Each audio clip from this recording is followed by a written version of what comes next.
नौकरी वही अच्छी मानी जाती है जिसकी मांग जोरों पर हो। ऐसी ही प्रतिष्ठित नौकरी आईबी और रॉ की है। जी हाँ, इस पर देश की आंतरिक और बाहरी सुरक्षा की जिम्मेदारी होती है। आपने मूवीज में तो देखा ही होगा कैसे रॉ और आईबी के एजेंट्स काम करते हैं। ये बहुत जिम्मेदारी वाली नौकरी होती है।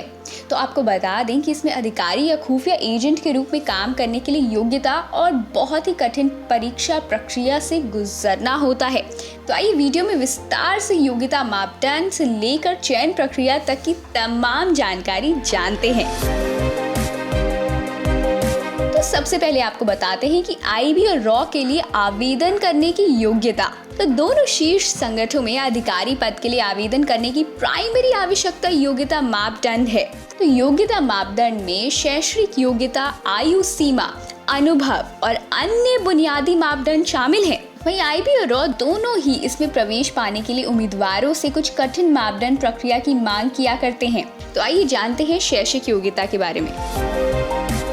तो इंटेलिजेंस ऑफिसर पद के लिए आवेदन करने के लिए उम्मीदवारों को किसी भी प्रतिष्ठित संगठन या संस्थान से ग्रेजुएट होना चाहिए। वहीं रॉ के मामले में इच्छुक उम्मीदवारों को प्रतिष्ठित विश्वविद्यालय से अच्छी परीक्षा प्राप्त करनी चाहिए और रॉ एजेंट बनने के लिए कम से कम एक विदेशी भाषा पर अच्छी पकड़ होनी चाहिए। तो ये थी योग्यता मापदंड। तो आइए जानते हैं आईबी और रॉ के लिए आयु सीमा।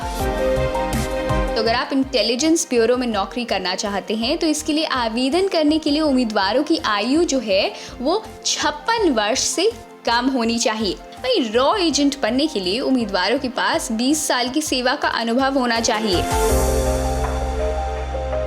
वहीं अगर और अन्य मापदंड की बात करें तो उम्मीदवारों को देश का नागरिक होना सबसे जरूरी है। साथ ही उम्मीदवारों का कोई आपराधिक बैकग्राउंड नहीं होना चाहिए और किसी भी प्रकार का वह नशा ना करते हो। तो ये थे आईबी और रॉ के अन्य योग्यता मापदंड। तो आइए अब जानते हैं आईबी और रॉ में शामिल होने के रास्ते। तो इन दोनों संगठनों में भर्ती होने के लिए कठिन प्रक्रिया में लिखित परीक्षा के बाद साक्षात्कार शामिल है। तो इंटेलिजेंस ब्यूरो भर्ती के लिए उम्मीदवारों को CGPE यानी कंबाइंड ग्रेजुएट प्रिलिमिनरी एग्जाम के लिए उपस्थित होना होता है, जो कि हर साल SSC कर्मचारी चयन आयोग द्वारा आयोजित किया जाता है। वहीं इसके अलावा कभी कभी गृह मंत्रालय यानी मिनिस्ट्री ऑफ होम अफेयर्स सीधे भी इसके लिए भर्ती निकालती है। वहीं रॉ एजेंट बनने के लिए उम्मीदवारों को केंद्रीय कर्मचारी स्कीम के तहत ग्रुप A सिविल सेवा परीक्षा देनी चाहिए। उन्हें सिविल सेवा परीक्षा के सभी चरणों को पूरा करना होगा और योग्य उम्मीदवारों को रॉ परीक्षा लिखने की अनुमति दी जाती है। तो ये थे आईबी और रॉ में नौकरी पाने के लिए क्वालिफिकेशन और सिलेक्शन प्रोसेस। बाकी सभी जानकारी के लिए आप हमारी वेबसाइट india.com पर जरूर लॉग ऑन करें और हमारी YouTube चैनल को सब्सक्राइब करना ना भूलें। धन्यवाद।